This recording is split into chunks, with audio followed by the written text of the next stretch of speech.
of up to 75 as well. The Upshur County Crime Stoppers is offering up to $10,000 in reward money for any anonymous tips that lead to McKnight's arrest. All the tips are guaranteed to be anonymous, and together the awards total $17,500. To be able to contact the Texas Crime Stoppers, to be eligible for cash reward, tips must be provided information to authorities using one of the following three methods. One is call the Crime Stoppers hotline at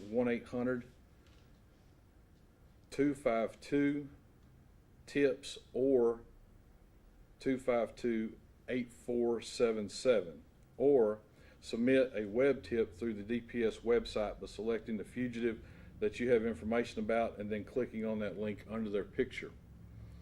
Or you can also go to their Facebook page and leave a tip by submitting a tip on the Texas Crime Stoppers webpage, also their Facebook page. You can also contact the Upshur County Crime Stoppers and you can contact them by 903-843-3131 or visit their website at crimestoppers903, which is all one word, .wixsite, which is WIXSITE.com, and you can also click on there and submit your information also. All information that we receive is anonymous and stays anonymous, and all we want is your information to bring this subject into custody. We believe there are still others, both family and or friends, that are knowledgeable of Mr. McKnight's whereabouts. These people are cautioned not to assist Mr. McKnight in any way, including lying to law enforcement when questioned about his whereabouts. There may be further persons charged in the future if during our investigation we learn that they assisted Mr. McKnight to elude capture. With our last press release this weekend, you know that we had arrested his sister, who we do believe was assisting him in eluding a capture throughout that time. So at this time, if there's any questions, I'd be willing to take one. Yes, sir. How dangerous would you say he is considered at the moment? He's very dangerous. Very dangerous. Do you guys have any leads whatsoever? I mean, I'm sure you were told us, but where he might be here in East Texas. Do you think he maybe fled the state at all? Well, there are some locations that we are actively investigating right now. One is the Dallas-Fort Worth area, and the other one is Oklahoma City also. Can you talk about the relationship between him and the two victims? One of the victims, they actually had a child together and was in a relationship, and the two victims were actually sisters. That was the relationship. Have there been previous threats made against them that you know of, that you're aware of? I believe there has been. There has been reports and filed with us and contact to us from the victims prior to this, yes. So does he have a record, this kind of thing? Yes. What kind of evidence did you guys find in his abandoned truck, if any?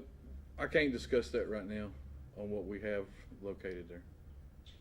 Have y'all gotten any calls that didn't pan out? Have you gotten any calls? Yes, we've gotten numerous tips over this last week, and they have not panned out. You know, we're leading to believe that he is not in the area, but anything is possible. He could return back to this area very easily, or he could still be here. The information that we're getting is that he's not in this area, but anything's possible. How long do you expect this to go? I know you guys have no timetable whatsoever, but is there anything you could say about how long this could pan out? This is going to go on until we put him in jail, period. We are not going to stop looking for him until we have him in custody. Sheriff, there was a rumor out, and I realize that there are certain things you can't discuss in an ongoing investigation, but it's our job to ask, of course. rumor that, he pulled, that, when this incident happened, that McKnight pulled a gun on a teenage boy. He was at the scene, and either the gun did not go off or the teenage boy ducked it, and that there were other children present, and that the teenage boy got the children out of the room. Can you say anything about that? During the incident, there were witnesses, and that's all I can say. Okay. Have you found any witnesses as to where his truck was abandoned? Yes, we have, and we've been talking with them also.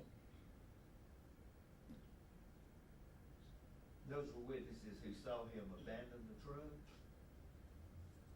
Those were witnesses that were during that incident when the vehicle was recovered by Gladewater Police Department, yes.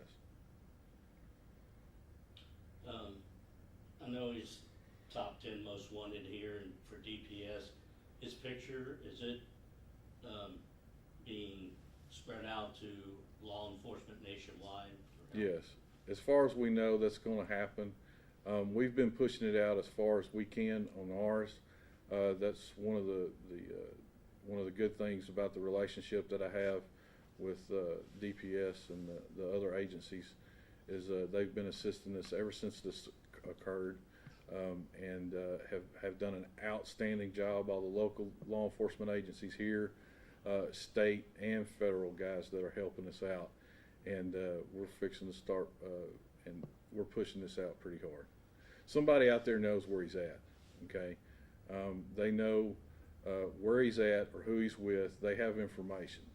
The best thing that they can do is they can contact us or any law enforcement agency wherever he's at and let them know the information that they have, so we can get this guy into custody and try to get the family some closure to this incident.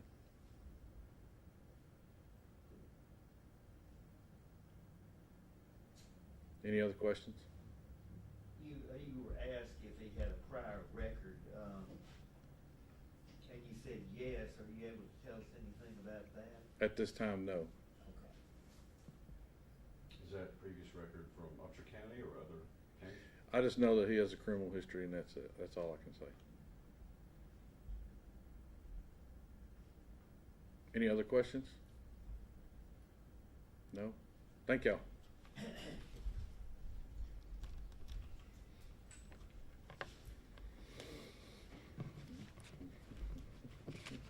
Thank